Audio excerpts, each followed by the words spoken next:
നടക്കടി ഓടി.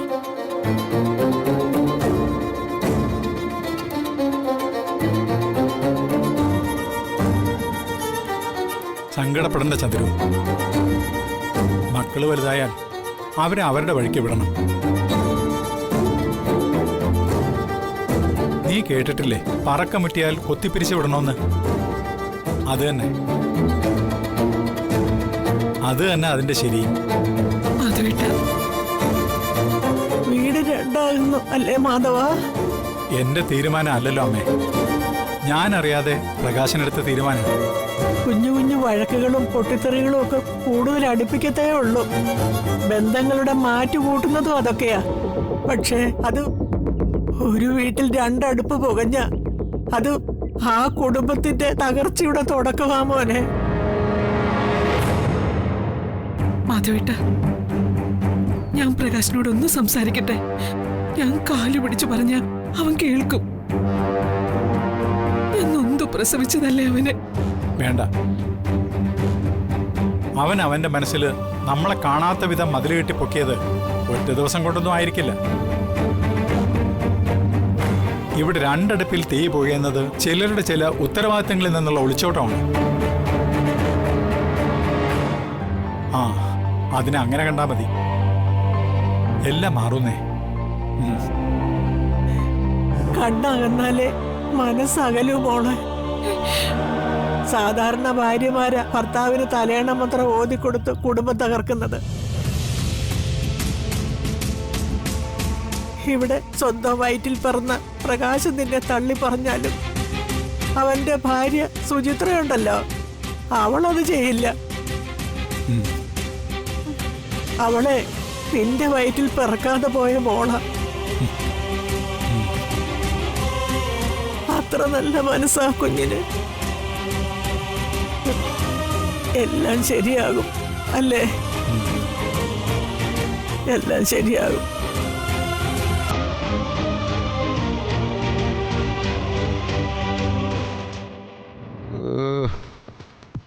അയ്യോ,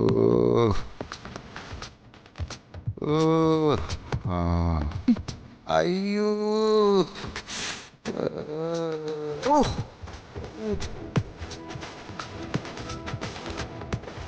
ദേവ്, ഈ കുഴമ്പിട്ട വേദന പെട്ടെന്ന് മാറണം.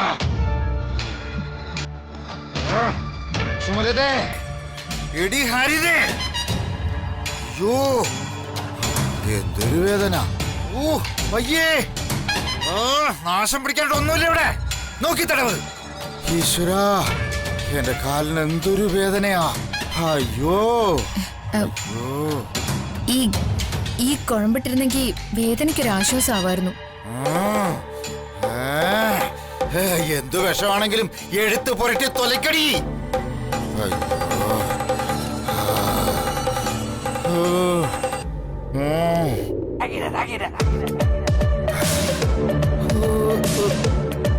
അയ്യോ,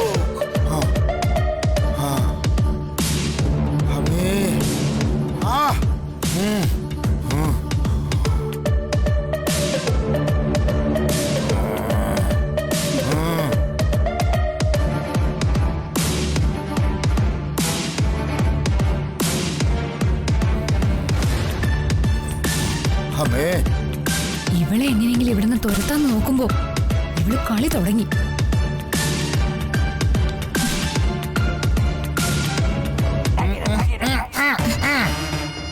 വിദ്യയെടുത്ത് എന്തെങ്ങനെ കണ്ട് ആസ്വദിക്കുന്നു. എനിക്കത് കണ്ടിട്ട് ഒന്നും കൂടി പെരുകുന്നു.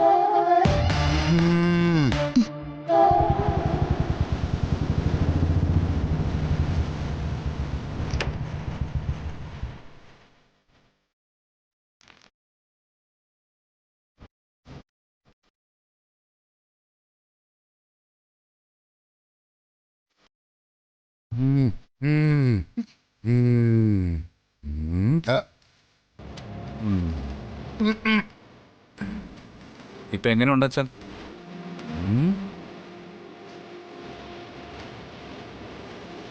ആ, പലപ്പോഴും നമ്മൾ വീഴുമ്പോ നമ്മൾ പ്രതീക്ഷിക്കാത്തവരാ നമ്മുടെ സഹായത്തിനെത്തുക. കാലിടറുമ്പോഴെങ്കിലും കണ്ണ് തുറന്നാ മതിയായിരുന്നു.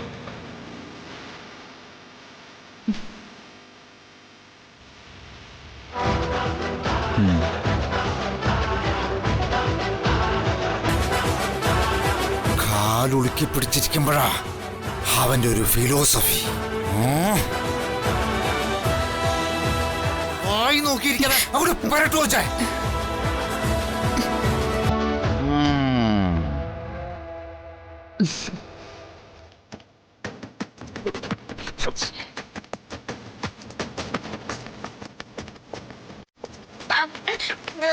തലവഴി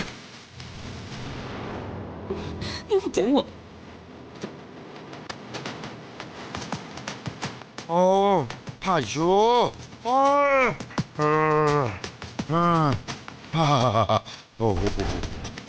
അയ്യോ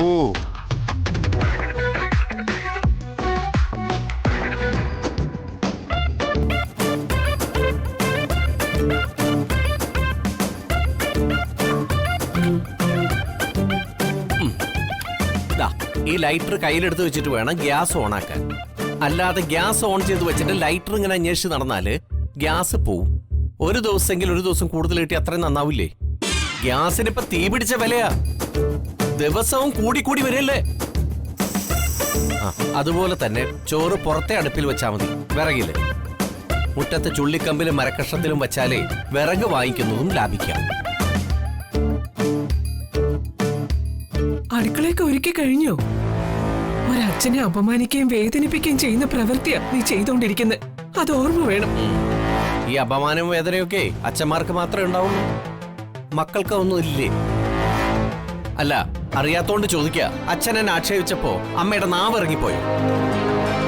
ഞാനും ഒരു അച്ഛനമ്മേ എന്റെ ഭാര്യയുടെയും മകന്റെ മുന്നിൽ വെച്ച് അപമാനം ഏറ്റുവാങ്ങുമ്പോ എനിക്കും നോവും. അപ്പൊ നീ അച്ഛനെ തോൽപ്പിക്കാൻ വേണ്ടി തന്നെ ഇറങ്ങി പുറപ്പെട്ടു എന്നർത്ഥം. എനിക്കാരെയും തോൽപ്പിക്കണ്ട, ഞാൻ എന്റെ സ്വന്തം കാലിൽ നിൽക്കാൻ പോവാ. ആയിക്കോ. അച്ഛനും മകന്റെ ഇടയിൽ അമ്മ എന്നുള്ളൊരു ജീവി കൂടി ഉണ്ട് എന്നുള്ളത് ഓർമ്മിക്കുന്നത് നന്നായിരിക്കും.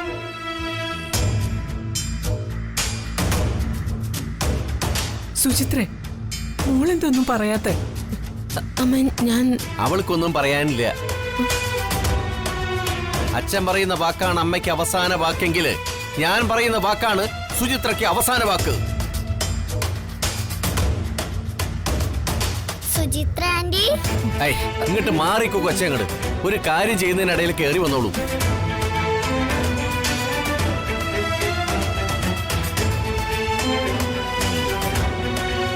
മാറി നിൽക്കും മോളെ. ചിലരൊക്കെ തട്ടിയ സെപ്റ്റിക് ആവും.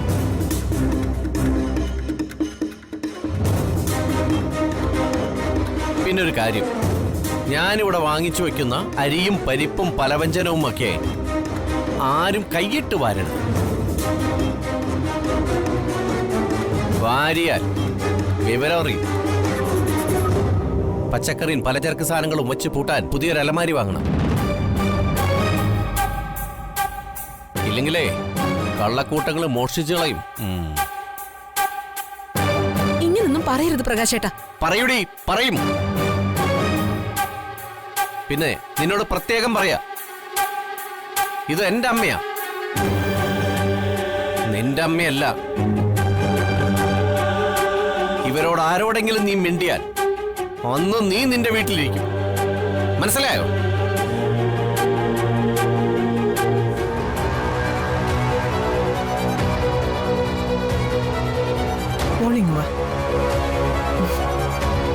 അച്ഛമ്മ ഒരു കഥ പറഞ്ഞുതരാം.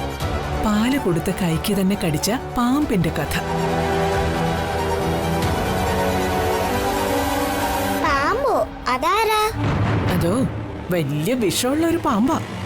വാ പറഞ്ഞുതരാം. അതെ, അതെന്നെ ഉദ്ദേശിച്ച? അതെ, പ്രകാശേട്ടനെ മാത്രം ഉദ്ദേശിച്ച.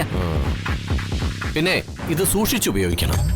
ഇതിലുള്ള മരുന്നേ 2 വർഷം ഉപയോഗിക്കാം. നിനക്ക് സാമർത്ഥ്യം ഉണ്ടെങ്കിൽ 3 വർഷം ഉപയോഗിക്കാം. പൊട്ടിയ? ഓ ഭാഗ്യം, പൊട്ടിയിരുന്നെങ്കിൽ 60 രൂപ പോയേ.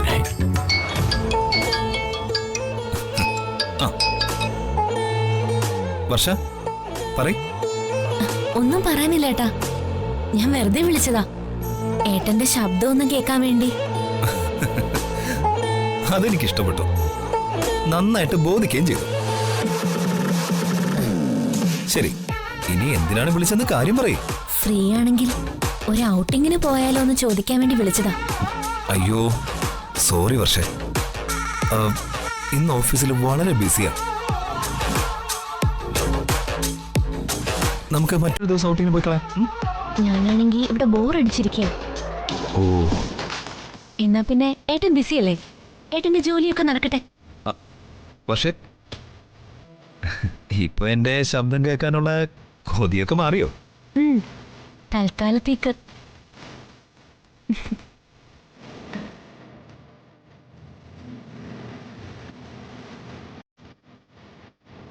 അവള് വീട്ടിൽ ബോറടിച്ചിരിക്കുകയാണോ? ആണോ? അതെന്താ അങ്ങനെ? ബോറടി മാറ്റാൻ അവൾ എന്ത് പ്ലാനാ ചെയ്യാൻ പോകുന്നെന്ന് കണ്ടുപിടിക്കണം.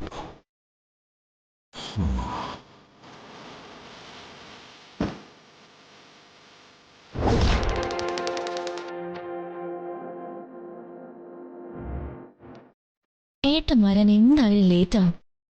ഇപ്പൊ തന്നെ ഏട്ടനെ കുറിച്ചുള്ള അന്വേഷണം ആരംഭിക്കണം. ആദ്യം ഏട്ടൻ വളർന്ന ഓർഫനേജിൽ നിന്ന് തന്നെ തുടങ്ങാം. ഓർഫനേജിൽ പോയിട്ട് വരും മുമ്പ് ഏട്ടൻ വരാതെ നോക്കണേ ഈശ്വര. ഒരുപക്ഷെ വന്നാൽ തന്നെ എന്തെങ്കിലും പറഞ്ഞു നിൽക്കാം. ഈ ചാൻസ് മിസ്സാക്കാൻ പാടില്ല.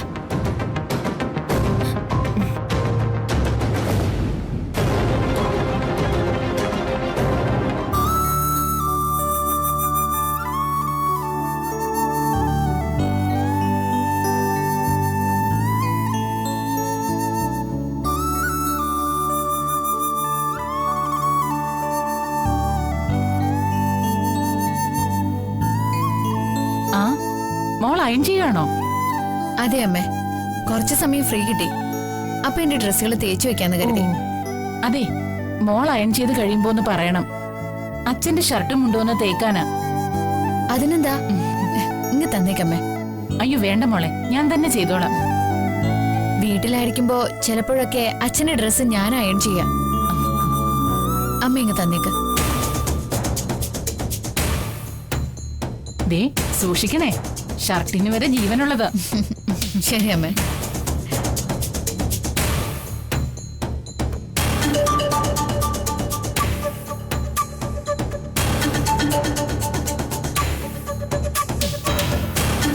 ആഹാ, വന്ദന ഇവിടെ തേപ്പുപണി ചെയ്യുവാണോ? വന്ദനയുടെ കാര്യം ആലോചിച്ചാ എനിക്ക് വിഷമം തോന്നും. പണിക്കും കുറവില്ല, പഴിക്കും കുറവില്ല. വല്ലാത്തൊരവസ്ഥ തന്നെ. ഞാനായിരുന്നെങ്കിൽ എന്നേ കളഞ്ഞിട്ട് പോയേനെ.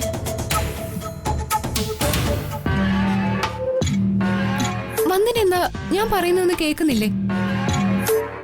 അല്ല, മറുപടിയൊന്നും പറയുന്നില്ല. തേപ്പല്ലേ പണി, സൂക്ഷിച്ചു നിന്നില്ലെങ്കിൽ പൊള്ളില്ലേ?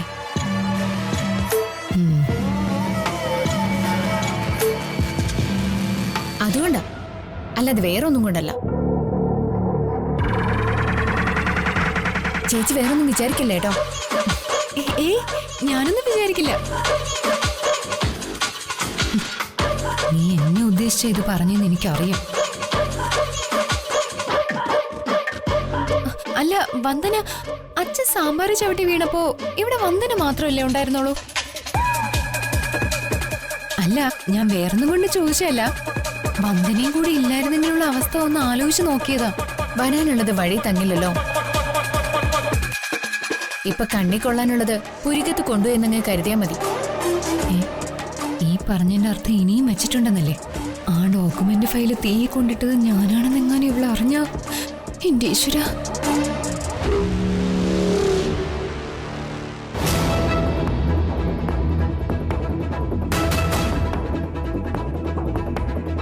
വിദ്യേച്ചി എന്തേ ആലോചിക്കുന്നത്? ഒന്നുമില്ല. അപ്പൊ പണി നടക്കട്ടെ, ഞാൻ അങ്ങോട്ട് പോവുക. അടുക്കളയിലാണെങ്കിൽ നല്ല പണിയുണ്ട്. ദേ, പണിയൊക്കെ നോക്കി ചെയ്യണം. അല്ലെങ്കിൽ ചിലപ്പോ നടുവെട്ടുമെന്ന് പറഞ്ഞതാ. ഓ, അത്രേ ഉള്ളോ? ശരി വന്ദനെ.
നിന്നെ ഭീഷണിപ്പെടുത്തിയല്ലേ? നിനക്ക് അടുത്തൊരു പണി ഞാൻ തരാം.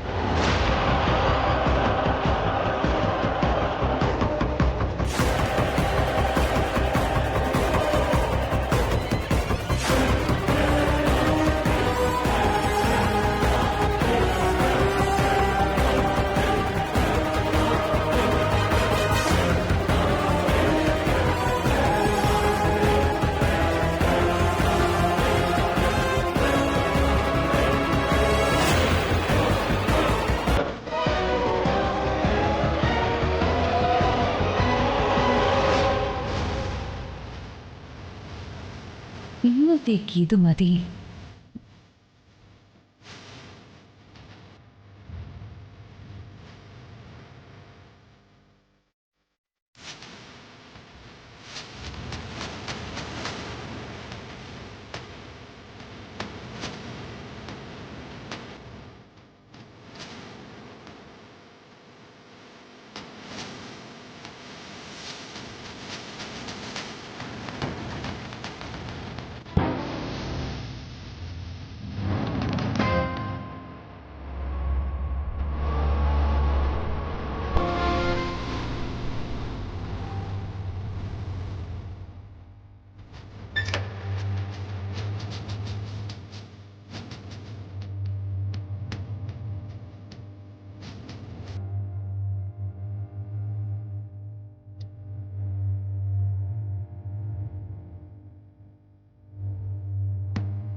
ശരി, ഞാൻ പിന്നെ വിളിക്കാം മോളെ. ബൈ.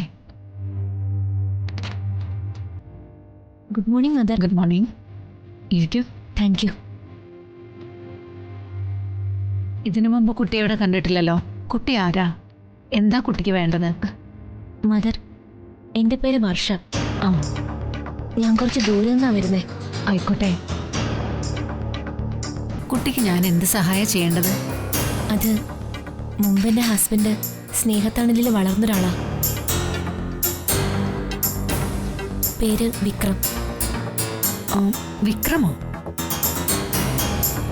അങ്ങനെ ഒരാൾ ഇവിടെ താമസിച്ചിട്ടില്ലല്ലോ. ഉണ്ട് മദർ.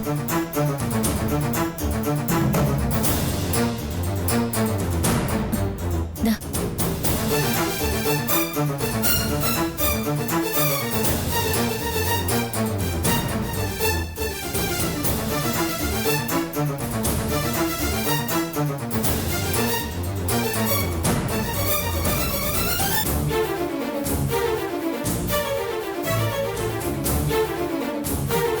ഇതാണോ?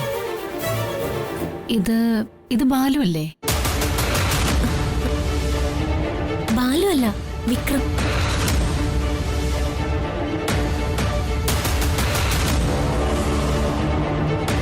അവന്റെ ഇവിടുത്തെ പേര് ബാലു എന്നാ. ബാലു? ഓ, അവന്റെ സ്കൂളിലെ പേര് വിക്രം എന്ന് തന്നെയാ. ബാലുവിന്റെ ഭാര്യയാണോ? അതെ മദർ.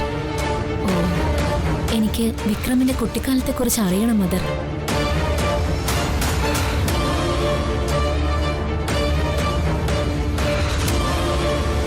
മോള് വാ.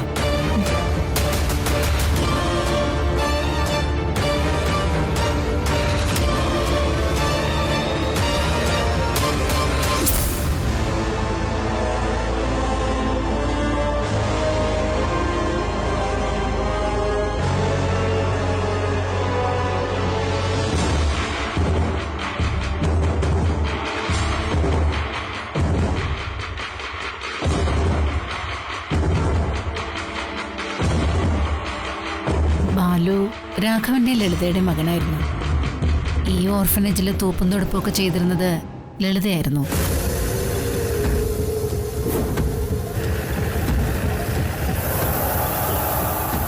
രാഘവനാണെങ്കിൽ ഒരു തികഞ്ഞ മദ്യപാനിയും.